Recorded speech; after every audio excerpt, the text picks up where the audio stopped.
Kia ora. This is a Wild Magic Tavern podcast. Welcome to Fury of the Small. My name's Paddy Carroll, and this is a Dungeons & Dragons podcast. D&D is a tabletop game that's played with friends and dice, where we tell imagined, improvised fantasy stories. I'm the game master of the series, kind of like your narrator, and soon you're going to hear the voices of our players and their characters as we all dive headfirst together into a world of danger and magic and revenge. Things can get pretty gnarly in a D&D story, but I promise you that we always find light through the darkness. We're so excited to have you on this adventure with us, and we'll see you on the other side. Welcome to Fury of the Small!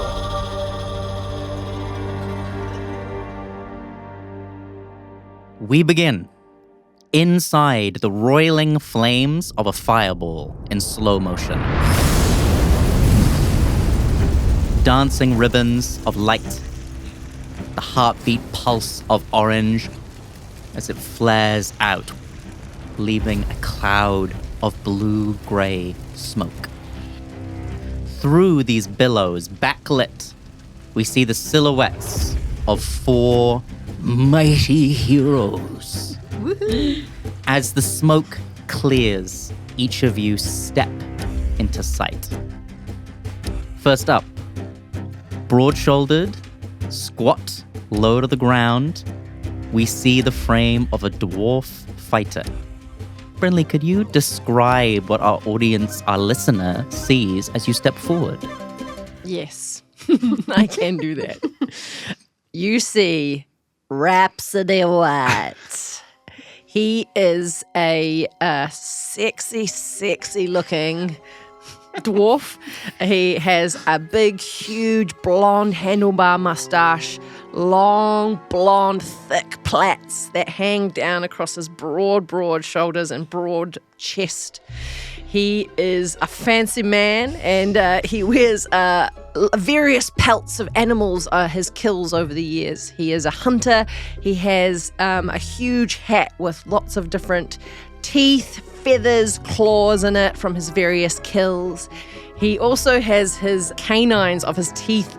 He's had them removed medically in some way, and he now has replaceable gold teeth that he pops in and out depending on his mood.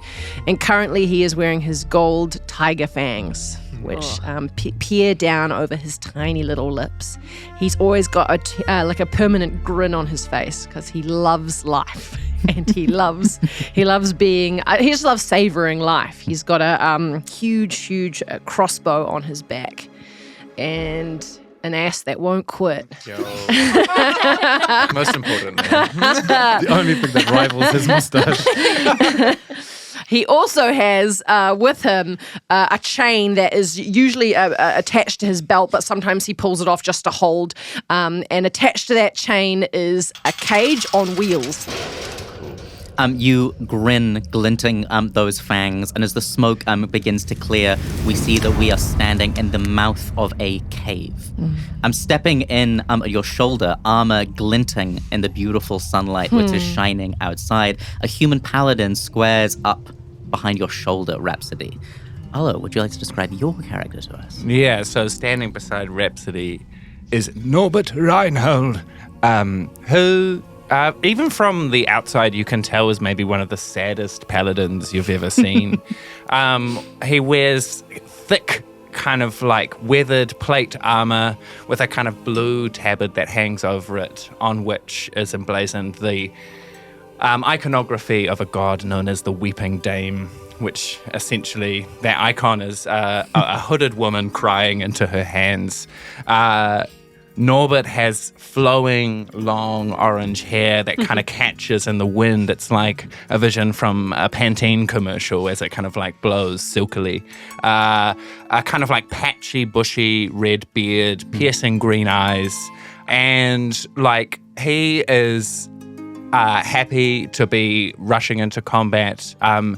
But it feels like he's always kind of like fighting back, weeping a little bit. That's the kind of vibe of Norbert Reinholdt. As you stand at Rhapsody's shoulder and you both breathe in, you smell very clearly the stench of a goblin den, which is something that you guys know pretty well by now as a party. You have delved into many of them before.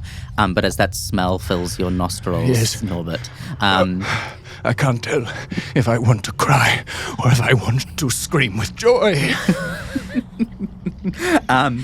pitter-pattering up as the silhouettes come into focus, what could have been mistaken for a small child comes up to your side. But we don't see a child, we see a halfling bard. Ellen, can you describe your character for us? So I'm Karla Rose, and she's a small woman with curves in all the right places. Good to see. Good to see. Yeah. She's got long curly hair all the way down to her ass. She's got an amazing cleavage. And she has a sort of a very warm, twinkly energy. She's, 45, 50, very beautiful. She's got little crease lines around the eyes from smiling and little crease lines around the mouth from laughing. And she's wearing sort of a blouse and a wonderful kind of corseted piece that helps with the cleavage.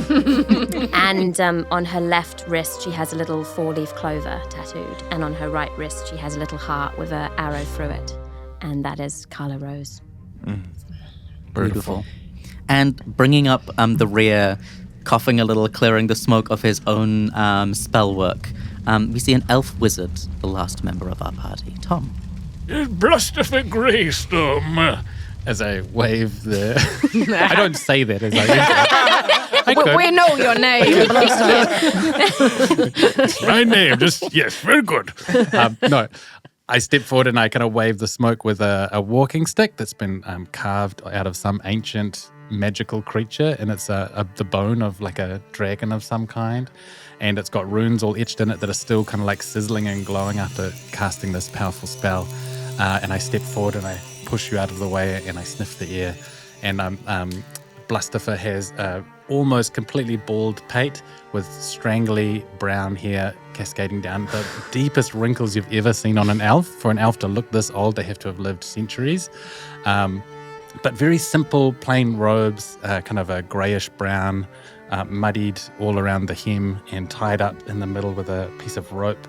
Eyes just starting to dim from the power of casting a spell. That's me, yes. Very good. This is the place. This must be the place. The fireball has burned away a curtain of vines that were covering this hidden cave in a lonely hill in a vast primeval forest that you have ventured through to get to this spot. The forest is, in our imagination, designed by Jim Henson or in a Guillermo del Toro film. It is primeval as can be. And the cave around you has stalactites and stalagmites, and it is like the jaws of some mighty beast swallowing you up. There is a single winding, jagged path that leads down into the darkness. The sound of dripping water, and all of you now detect that smell of a goblin den. Many, many creatures dwelling closely together somewhere in the depths within. Oh, it stinks. Absolutely stinks. I love the smell of fresh prey. So, we stick to the plan, yes? I find the biggest one and the strongest one, and I tear it apart with my sword. Sure, yeah. Yes, Norbert, if you must, if that's part of your plan. Onward! Very good. And Norbert will light up his sword and charge into the cave. Norbert, as you begin to pick up pace, breaking from, you're running? Yeah. Begins as a jog immediately into a full sprint down into the darkness. Blustifer and Rhapsody, you two catch a glance between each other. You know that the job is not just to kill goblins, but Rhapsody, part of your task is to find a weak and pliable goblin for your employer. And I give you a little wink. Remember? Yes. You look up and down, Blustifer, at this dwarf hunter who you have hired for this job, but it's the first time that you've met them. It's the first time you've met any of these three. Yes. And as your paladin proudly goes out to fight danger, as all good paladins must, you are not surprised. This is exactly what you paid this person for. You take in this group that have been more successful than any other of your goblin hunting parties. What's your assessment of them? Yeah, I can see in Rhapsody a real coldness behind the eyes that I really like. That's something that I really need. As a part of a party, you need the bold, upfront person who charges in. You need the cold-hearted killer, and then you need the honeypot as well. So I in this kind of look exchange with Rhapsody, where I go remember the deal. I also have a little twinkle in my eyes of I think this is it. I think this might be it. I smile at you and my upper lip twitches almost as if I have tiger's whiskers, kind of. You can see I'm excited. It is hard going for you, Norbert. You are clanking along in heavy boots. God damn and if any of you have ever been narrow caving, these are dark, damp, moss-covered, very slippery environments. Am I spelunking in full plate? You are spelunking in full plate, and you are trying to move as quickly as possible through a path that gets increasingly narrow, increasingly slippery. It's quite tight up ahead. I think I'm stuck. I go ahead and I kick you out of the next little crevice with my big boot. Your wide pauldrons stuck between a very narrow corridor as you are booted forward. As that happens, I need all of you, please, to make a saving throw for me. Is your choice of a strength or dexterity saving throw. The DC is 15, so roll your d20s, add your bonuses, let me know what you get. Oh, natural 1. Good start. It is your right as a halfling. Luck bends to your will. Oh my gosh. Karla, she's I guess she's just getting ready for the feelings of going to the cave, and then she gets this horrible feeling of maybe a little sense of something's not right, and kisses her little 4-leaf clover on her left hand, and I roll again. Okay. That's 16 plus 2, 18. 18. Here, Brynley? 9. Arlo? 23. 12. As you are pushed forward, Norbert, and you brace yourself against the sides of the very narrow cavern wall, you hear above you the sound of stone cracking or breaking. Your eyes all shoot up to the top of this cave, and you see that a series of boulders stuck in the cave roof appear to be crumbling and breaking away. And behind it, a torrent of water spills out. Those of you who rolled under 15, so I believe that is Rhapsody and Blustifer, are immediately swept off your feet and carried down chute-like through this tunnel. What? I did just remember, maybe with Norbert's aura of protection, if anyone would have made that with +3, they would not be swept away. I would have. If I'm within the aura. I think you are within the aura. Okay, great. So you would have, what your roll would have been? I was at a 12, so I would 13, 14, 15. I'm still in the water. Rhapsody is swept I did it forward. as I kicked him. Off balance, you are carried. The rest of you brace. Karla, you kiss that clover. Yes, and I forgot to before, so now as I'm watching you be swept away, I'll just blow you a kiss, oh God, and blow it to you. And next D20 roll, you can add 1D8. Rhapsody has come loose. Someone grab her. Rhapsody, we're in a full slip and slide, water slide. You are careening down a tunnel, and you see it splits into many branching passageways. You guys no longer have sight on Rhapsody. Oh. Rhapsody is now somewhere else in the Goblin Cave ahead of you. In that little moment of silence that follows the fall of rock, which has partially blocked your exit, and the water, which for you two of normal humanoid stature is probably up to your knees. For you, Karla, is like up to your bosom. Your sexy bosom. My bosom's bobbing. The water is cold, and in the darkness of this cave, you begin to hear the patter of footsteps, claws on stone, and the cries of goblin voices bouncing off stonework. Karla, climb onto my shoulders. Oh, okay, I will, yes. The way your bosoms are moving on the water is indecent. Listen, it's fine. Just stay focused on what we need to do, okay? I'm trying, I'll but make they an are effort. going everywhere. I'll be like, don't be distracted, but I'll definitely rub my bosoms as much as I possibly can on his head as I'm going up. He just looks straight ahead. Expressionless.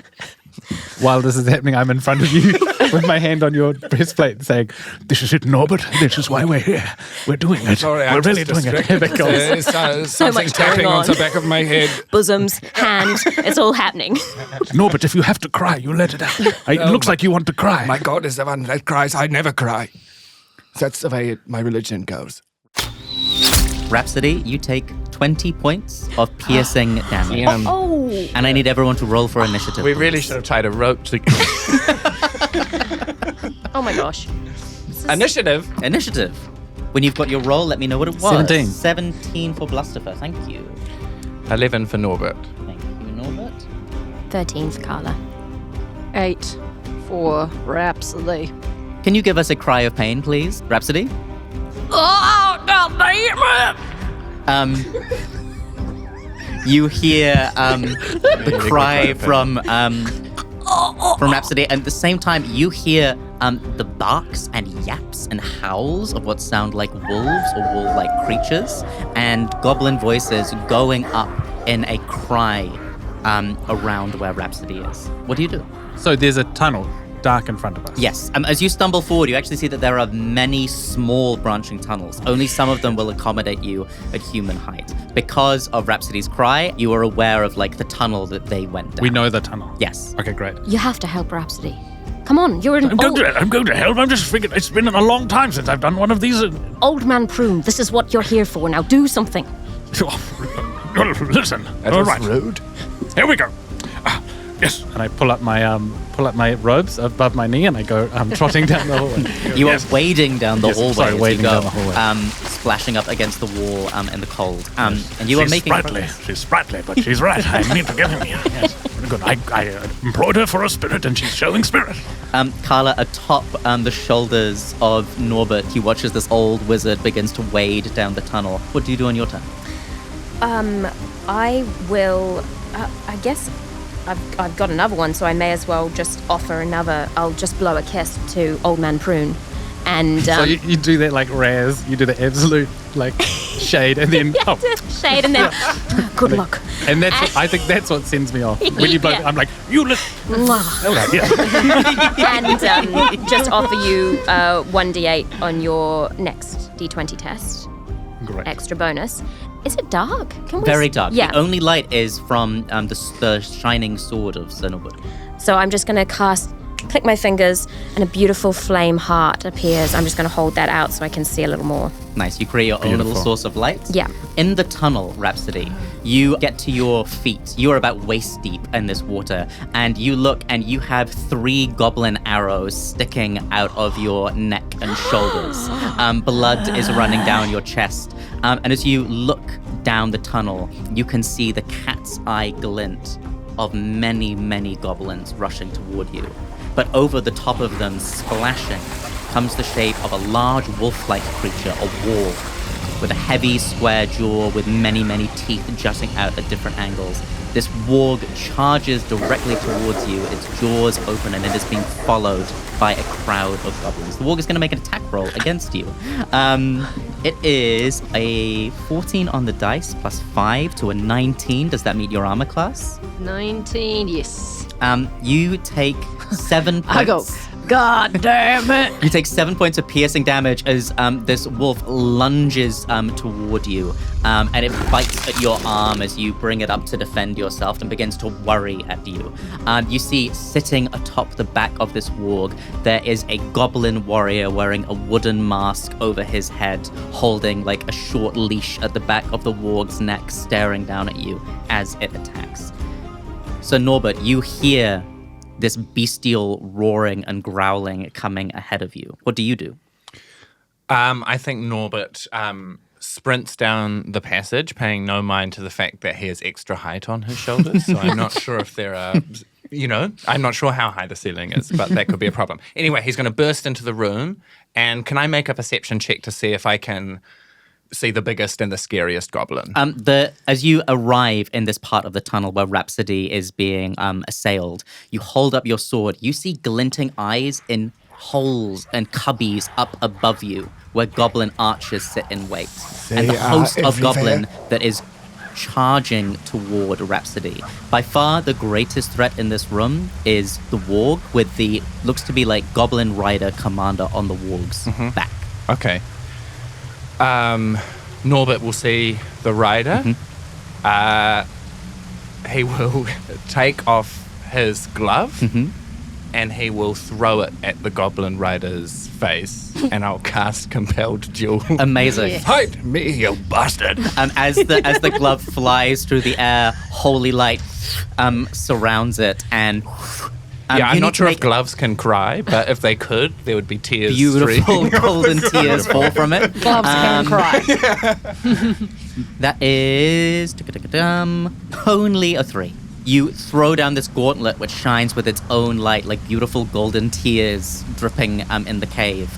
As the goblin atop the warg turns its attention toward you, the warg's jaws unclench from Rhapsody's arm, and both rider and warg begin to prowl towards you.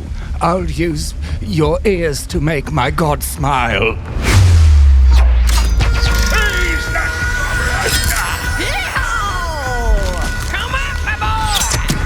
One more thing to do.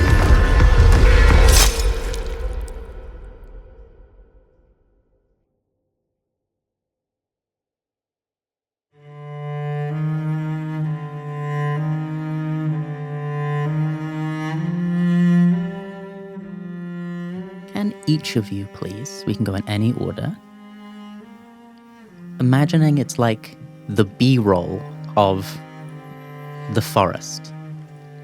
What is one little sight of the great wide forest that the goblins live in?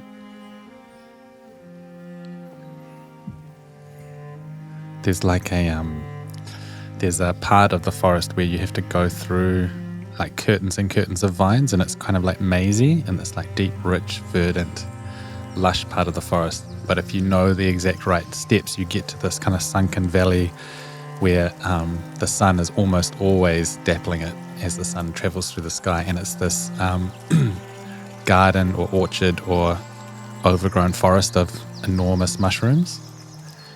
And sometimes we will go there and harvest particularly adaptable ones to bring back to our cave to put in the farms that we have there. Frogs that had been frightened away hop back out, settle back atop their mushrooms. There's a spot in the forest where it's really dense. You're walking, it's dense, and then you come to a spot, and at nighttime, there's just enough of a hole in the sky that you can see beautiful stars. And throughout time, people have come to, creatures have come to lie there and look up at the sky on peaceful nights and make wishes. There is a grand old tree that has a small little opening at the base of its roots. And if you crawl in there, you can crawl all the way up through the trunk. And inside is kind of mushrooms that glow with bioluminescence. And when you get to the top, in the branches of this tree, there is a flock of birds that nest there that are all the different colours conceivable. Resting in that tree, 2 lookouts for the goblin clan, with their throats slit, are slumped against the branches. Deeper in the forest, where the canopy is really thick, there is a small lake in the middle, almost a pond actually. On either side of it is dense brush. It's very hard to get to, but there is one almost like a tiny little bay that you can stand on next to the lake with pebbles and stones, slippery stones with moss and algae on it. And there is a light mist to the pond itself. So above it sort of whirls and swirls above the water. And next to it are a couple of kind of little birds with like scratchy black feathers, like almost like crows or toucan kind of things, big long beaks where they're preening themselves next to the misty, bubbling algae water. We'll say there's a reflection that passes along the top of the water. Those 2 birds are still preening themselves, so stealthy. It's the figure that moves through this forest toward the smell of burning.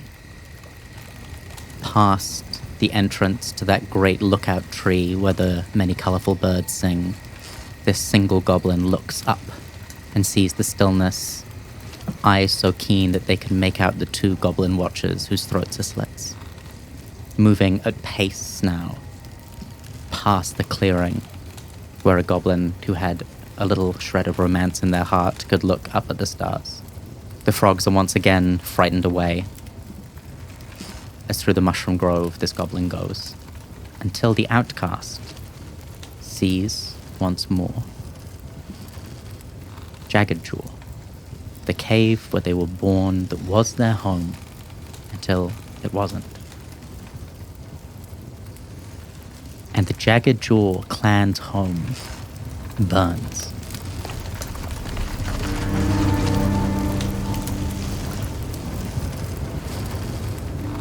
The teeth of stalactites and stalagmites have plumes of smoke rising up out of it. The outcast looks upon their home in ruination. Taking one step closer to where you were born. Brynley, would you describe your goblin to us? Yes. What you would have seen if you were in POV was hands tracking before feet. This goblin walks mostly on all fours. More creature than sort of more of an upright goblin. Long, skeletal, bony fingers, a head with long claws, dark green skin. This is Sly. Sly is quite a little beast. She has huge bat-like ears. Atop her head she wears a goblin skull from a goblin long past. She wears it almost like a helm, so it covers most of her head with her ears poking out the sides and 2 fashioned cracks. Underneath, though, the bottom of the jaw of the skull is missing, and you just see her jaw, which is small, pointed, and she smiles to reveal a long stretch of very small, pointy teeth. She has red eyes that glow slightly as she enters the mouth of the cave. And she wears not much except for across her like little golden abdomen, just a vine that has been fashioned into a sort of a holster, I guess, across her side, which has in it a coiled whip, and on the other side a big bone. Basically, this is a goblin of the forest, and she looks wild and savage, and it has just a glint in her little eyes. Something's happened here. Something you don't understand. Jagged Jaw has always been here. It was here at the time of your forebears. You were taught in the den that Jagged Jaw had been hidden in this forest and would always remain so, but Jagged Jaw is broken. You barely flinch as a rumble runs through the hill. Your ear twitches. You know this place so well, you can even probably picture the section of cave that has just been filled with rock and rubble. One of the stalactites of a tooth cracks and then crashes at your side.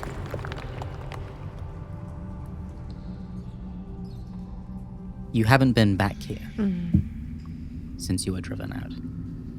There should be at least 2 goblins watching, tucked behind that boulder and that boulder. But they're not there. I cock my head to the one side, look around, smell the air, smell the blood, and just say, Death. Death. and start crawling forward into the mouth of the cave. The washaway trap had been triggered. The tunnels open before you, all of them issuing forth a black smoke. There are concentrations of blood that you pick up on, where the washaway would have led to. The trap. A lot of blood there. But trace amounts from every other cave mouth. You know the fastest way to the den, to the mushroom grove, to the sleeping pits and the tanning pits, where the beasts are skinned. Where would Sly go? I think probably to the main den area where the younglings are kept and the main hub is.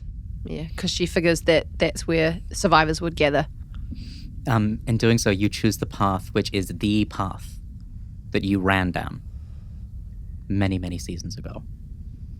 You retrace it now on all fours,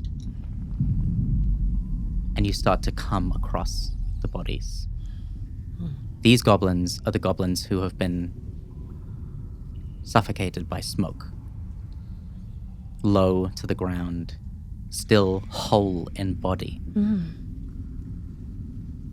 You look them down, you turn them over.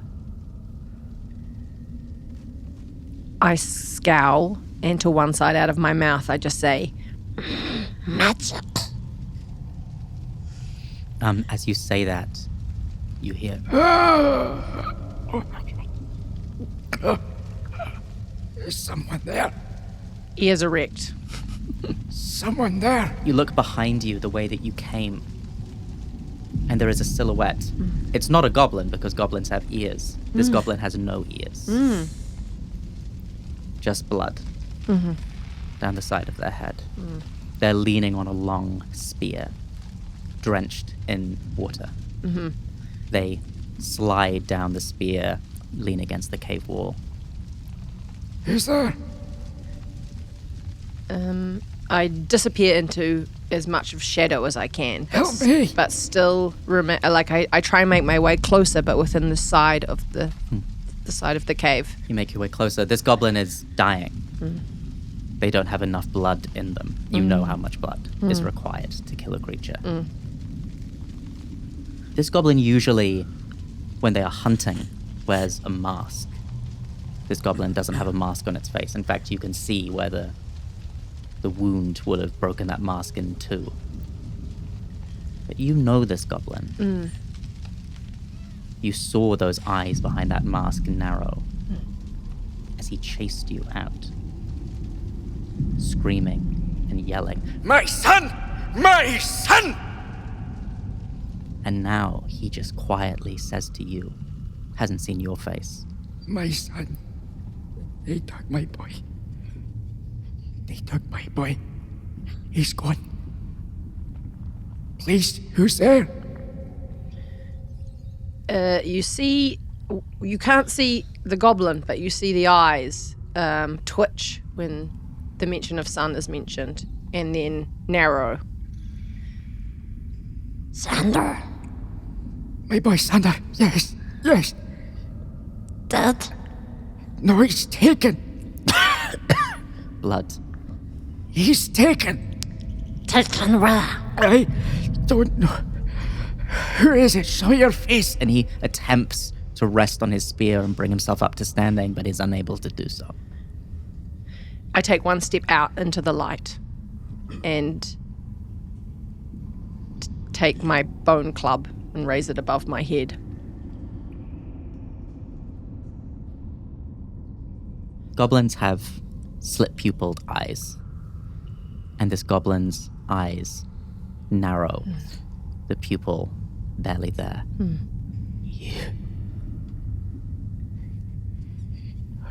What are you doing here? Would you like me to put you out of your misery?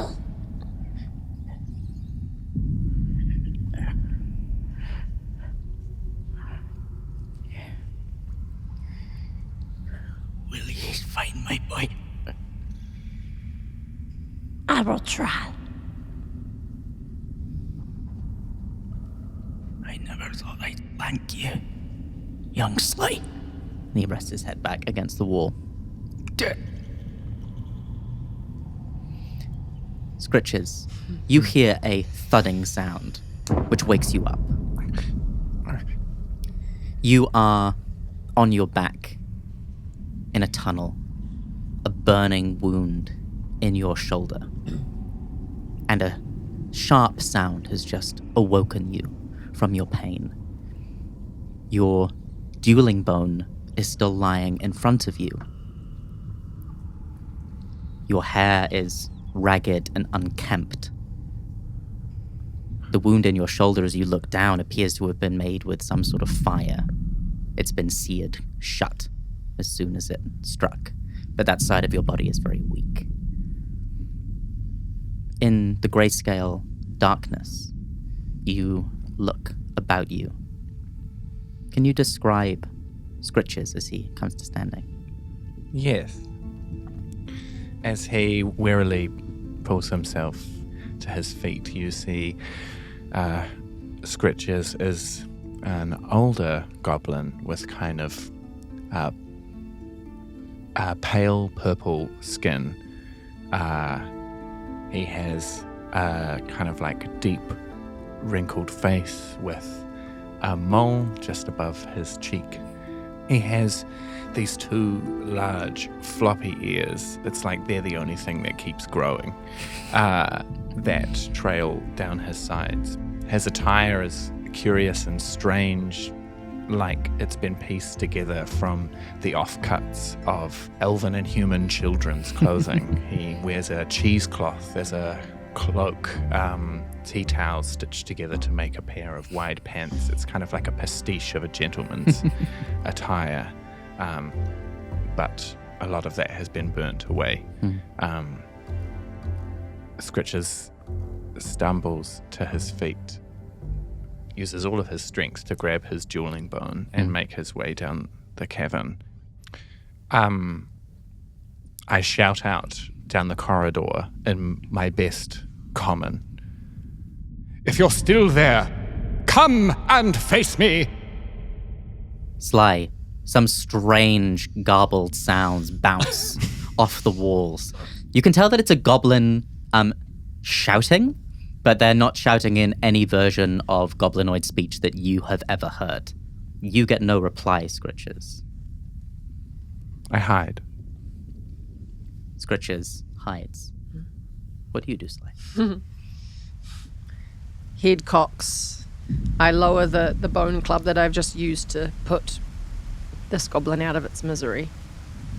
And I too join the shadows, hiding. But I'm slowly making my way deeper into the caves. From what I can hear, does it sound like a big thing? Like two cats approaching each other, stealthily. You sniff, you smell, you glance. You're pretty sure this is another goblin. Are you alive? Are you hurt? I am alive.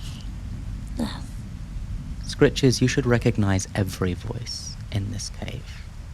You don't recognize this one. Which clan are you from? Where'd you come from? We need help. We need help back there. I am of no clan. Well, I'm going back. The den, I think it might be in trouble. Something terrible's happened here. And I'll run back. This goblin, older.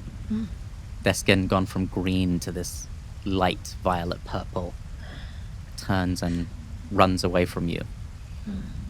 If you were a predator, this would be when you would probably strike.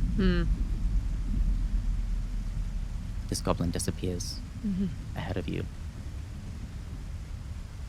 Friendly. The first goblin who has spoken to you in many, many seasons. Scritches, you run back toward the den. Stones skit down the wall. Part of the tunnel is already collapsed. This was the main thoroughfare, though. 4 or 5 goblins could walk abreast up this tunnel. And you find a way between rocks and roots into the remains of the den, which still gently burns. If there are goblins here, they are buried under these rocks. Scritch's breath catches in his chest, and he kind of crumbles to his knees, digging his claws into the dirt as tears stream down his face. But he takes a moment, and then with like a rabid ferocity starts pulling the earth to try and get through. Amazing.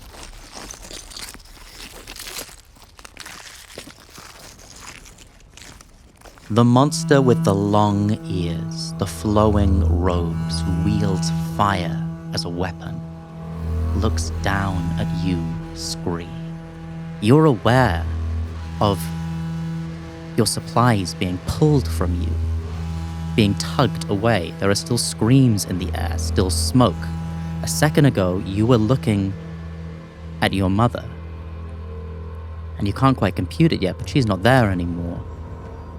And the person who threw that last bolt of magic is now 2-3 paces away from you.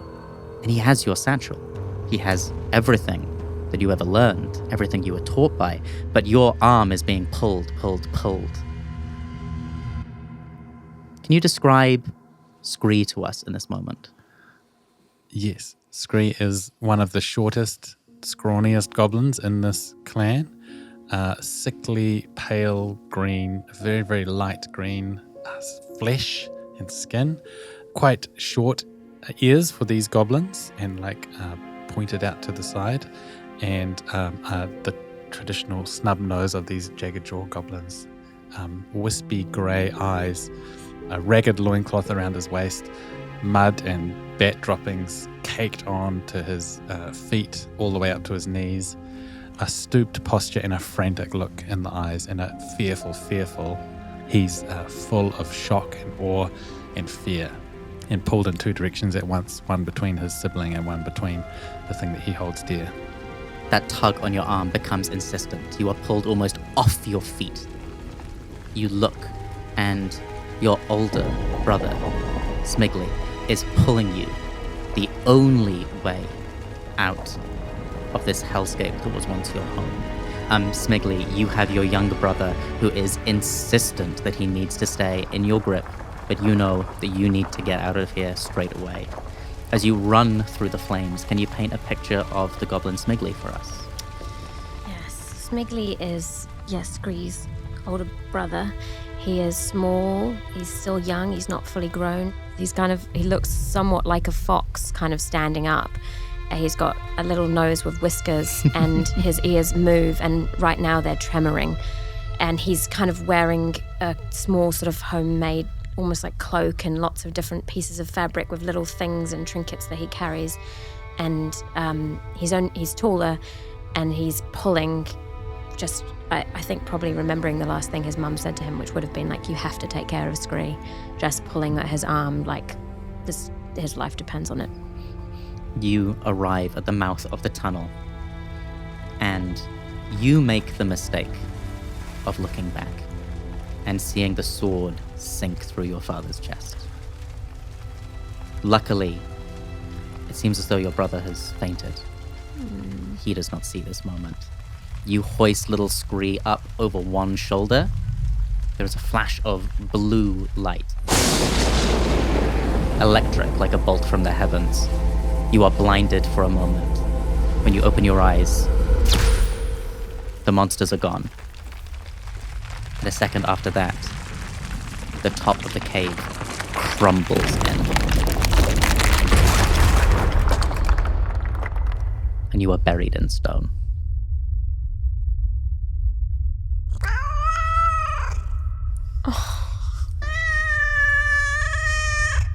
Oh, it's Potato. Potato, are you all right? It is so dark. You feel the pressure of being buried.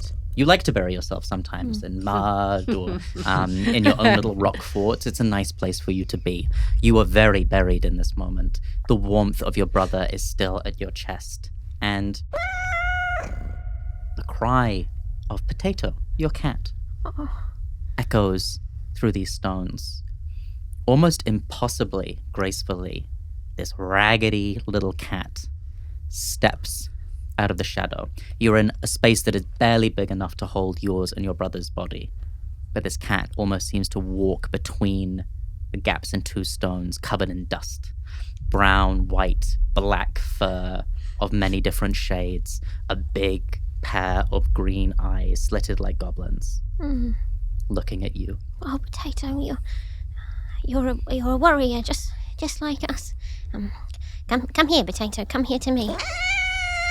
You hold onto Potato in the darkness. I think I bury my face in Potato's mangy fur, and just for a second I check that my brother is really asleep, and then I just let myself cry a little bit as I hold Potato.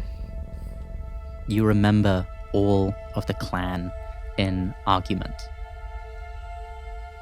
about what to do. The trap did not work. These creatures were still coming. Your father could not speak as he usually did. He had been injured only the day before, had been bandaged up.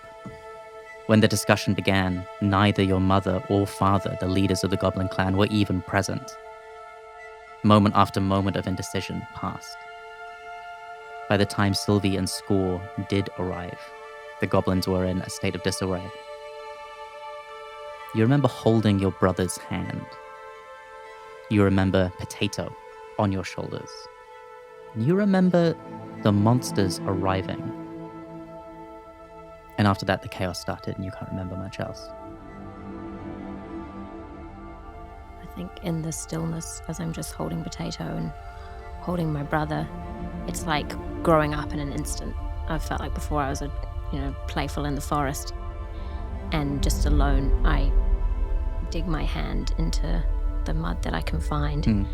And I'm not great at really magic or anything, but I really, really want to be. And so I just call on the forest and on the cave, and I say to myself, I swear on this forest, on this cave, and even on Potato, that I will avenge you.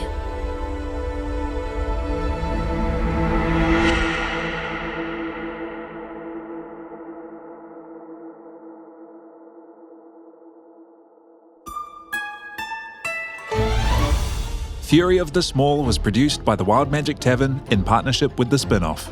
It was written and game mastered by Paddy Carroll, with Tom Eason as Scree, Hope-Higginson as Smiggly, Arlo Gibson as Scritches, and Brynley Stent as Sly. Series artwork is by Lars Cawley. It was produced, edited, and sound designed by Aihe Butler. Special thanks to Sam Small, Olivia Marhood, Lewis Gregory, Mad Chapman, Jen Follett, and all our nerdy mates we've played D&D with over the years.